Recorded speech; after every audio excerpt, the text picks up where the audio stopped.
The member for O'Connor. Thank you, Mr Speaker.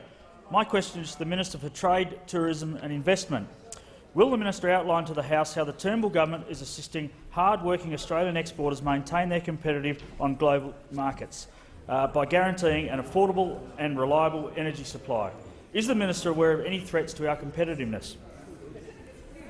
The Minister for Trade and Investment. Thank you, Mr Speaker, and I thank the member for O'Connor for his question because, like those on this side of the chamber, he's passionate about opening up those opportunities for Aussie exporters, knowing full well that opening up those overseas markets has been critical to driving economic growth and making sure we're creating jobs for Australians. That's part of the reason why, under this coalition, we've now got a record amount of exports, some $365 billion. Export volumes are up 5.4% year-on-year thanks to the coalition's free trade agreements, and we're now operating an annual trade surplus, something we haven't seen for a while as a consequence of the coalition's free trade agreements. So whether it's abalone farmers in Esperance or wine producers in Mandurah, the fact is that the coalition is delivering better market access, which makes a difference to exporters in the member for O'Connor's electorate and indeed electorates all across Australia. Now, it's no secret that in order for us to remain competitive, which I know is a concern that the member for O'Connor raised, they've got to have access to affordable and reliable electricity.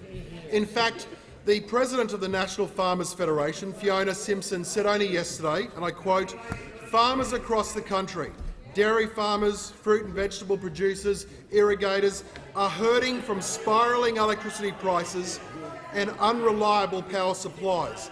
Fiona Simpson actually goes to the very core of what the coalition's policy is aiming to address: affordability and reliability.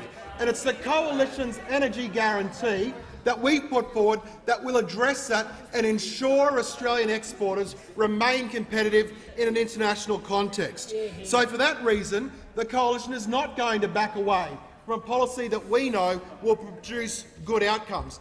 And in fact, it's not just exporters in Esperance. It's also, for example, the CEO of Blue Scope Steel, Paul O'Malley, who said of the National Energy Guarantee, and I quote, "It turns the game around." Now, steel exports are worth something like $2 billion to the Australian economy. So we've got great support from the member for O'Connor's electorate, great support from people like Paul O'Malley. But who stands in the way, Mr Speaker?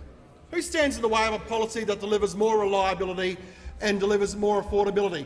Only the Australian Labor Party at a state and federal level. And if you look at, for example, Queensland, where we saw the Queensland state government openly stand on the sidelines why Queensland Labor-owned generators by the Queensland government participated in uncompetitive bidding practices, pushing the price of energy up.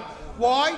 Because the beneficiary was the Queensland Labor government. So no surprises that the Queensland Labor government wants to stand in the way of more reliable and more affordable energies, and no surprises that the Federal Labor Party wants to stand in the way as well.